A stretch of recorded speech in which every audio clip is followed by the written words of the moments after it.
Hello everybody, welcome to Indigo Tarot Odyssey. How is everybody? Hope everybody's having a great day. Life in New England is just sublime right now with the weather breezy and cool and just gorgeous, gorgeous sun.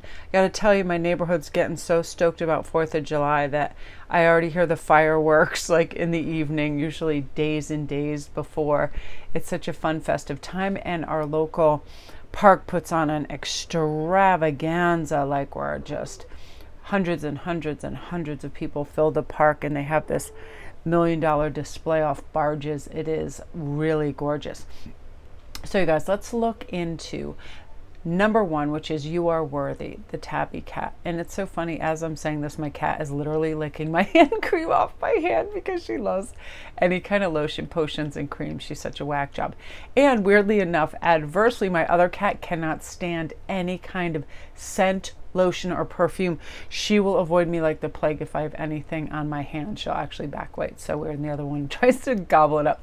So you are worthy. This is one of the most important aspects of everything. I'll give you an example. I am obsessed right now with a show called Love Island. I just love it. I love watching the dynamics between people in the beginning process and stages of courtship and getting all excited, and then like when insecurities start coming in. Prime example, the one I just watched, this girl was out of the park, so beautiful. It was like Angelina Jolie and who do I find so gorgeous? Cillian Murphy. He's on Peaky Blinders. It's like if they had a daughter. Most beautiful eyes, skin, face, out of this park. But she was so insecure about things that she literally imploded the second that like a new girl came to this villa and she thought was having interest in the person that she was coupled up with. She just started to lose it. And it was weird how I was just picturing her. She just was like shrinking right before everybody. So insecurities and thinking we're not worthy of a person, of a place, of a job, of a venture, of an adventure, of anything, it really diminishes and decreases us, not only in our other eyes, but other people can feel this. A lot of people will say in times, oh, I like a real confident person. But confidence really is something that we have to instill within ourselves, in our capabilities or whatever.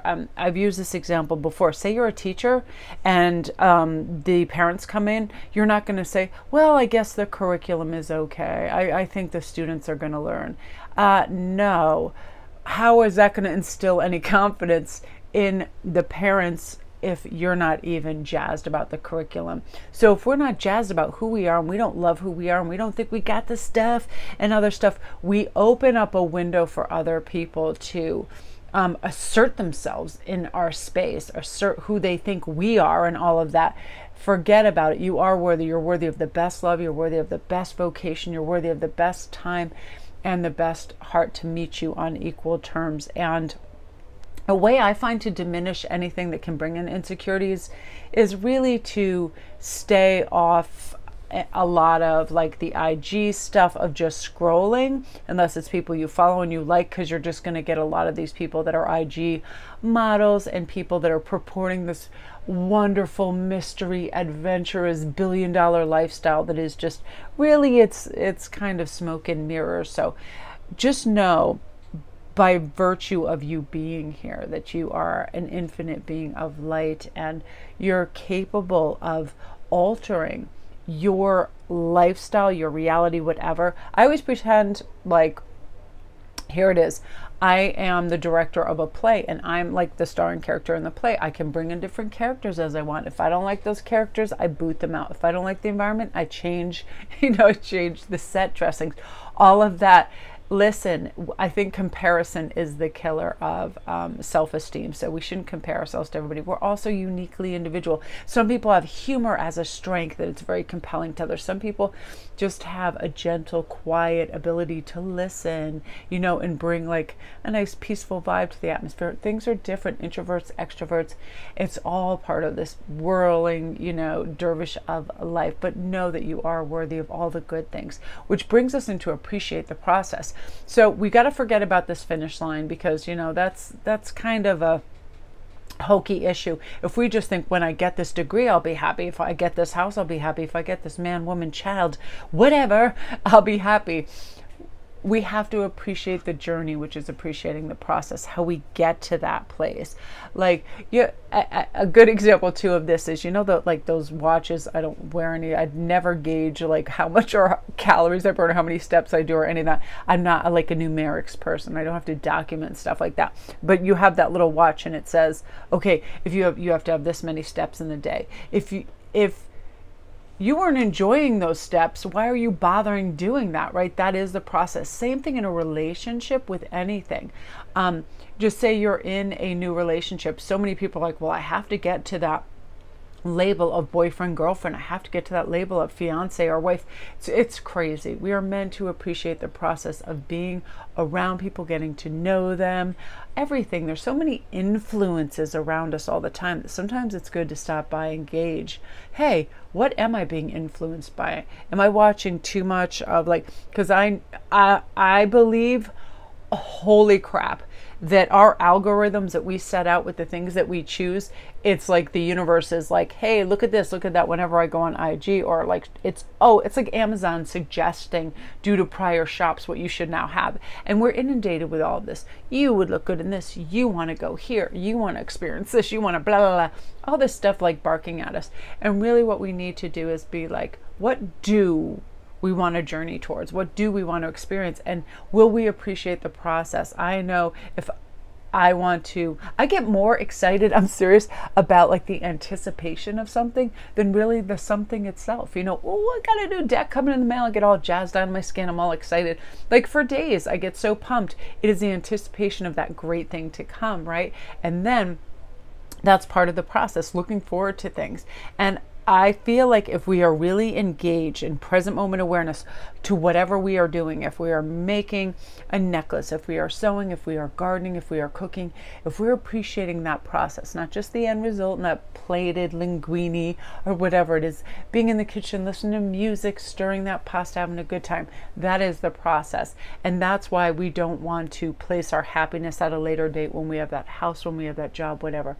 It is where we are now that's important in the process that's going to bring us to that which we're getting aligned with in the first place. So free your inner fire. I love this. This is where we say, you know what, if I want to say this, I'm going to say it. If I want to do this, I'm going to do it. If there is a jam and tune playing at the supermarket, I just bust out and dance. I don't really care. I don't censure myself with that. Free your inner fire. If you want to just speak up, if you want to participate in a chat, if you want to say yes to a larger scale of life, go out and go for it, because you have to know you're worthy of whatever dream that you want access to. It's going to come to you. The one thing we have to remember is that in order to manifest something and to magnetize it to us, we have to think in the positive, the kind of seat of abundance, like I am worthy of this and I am going to have this, and then feel what it would be like to have that specific thing, that vocation in life. Say you want to be a tour guide, just picture yourself in Switzerland, picture yourself in Egypt, picture yourself wherever you want to be doing those things, because our world can be wildly exciting and innovative and fun and loving and as crazy as we want it to be, because we are the ones that get to create it. And we have to remember sometimes that comfort zone, it's a stagnancy for growth. So we want to remove ourselves from there so we can participate with life on a larger scale. Many people as possible, meeting them. And I know for certain introverts this can be like cringe. I am the most introverted extrovert there is. I love to speak and learn and talk, and I genuinely love people. I love them. But I'm not someone who's really I'm good at this, but I don't love doing it, which is small talk. Like if I'm at weddings or somewhere, I really like to make people feel, at home and stuff. And I'll do that with people, especially if I notice they're having a hard time connecting to other people. But I feel like it's a task. I feel like it's arduous, I'm not like, oh, how's this, how's that? I will even though I love my neighbors, I will literally be avoidant of them, because I don't want to be like, isn't this weather something else? Oh my God, I love your kimono. Oh my God, your shoes. But like it grates on me to make small talk. I will talk about really big, groovy, cool subjects that I'm digging. I like very philosophical chats and stuff, but small chat, I just find so tedious. I'm like, I can't. So I will avoid people if I can when it comes to stuff like that.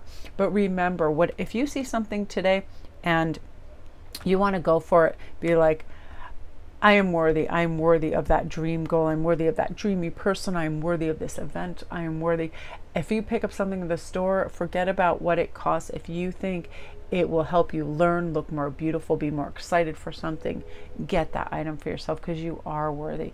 And create a beautiful, restful, peaceful, space for yourself to really process to where you want to go next, and where you want to free that inner fire, and where you want to kind of distribute your energy, not to undeserving fools and follies out there, because we can get distracted, and if we're not really grounded and solid, sometimes we don't realize we're leaking resources to people, places, and things that aren't deserving to receive that, because you're worthy of the best energy, the most loving people, and the best life possible for yourself. So that, my beauties, is what you're meant to hear today. Love and light.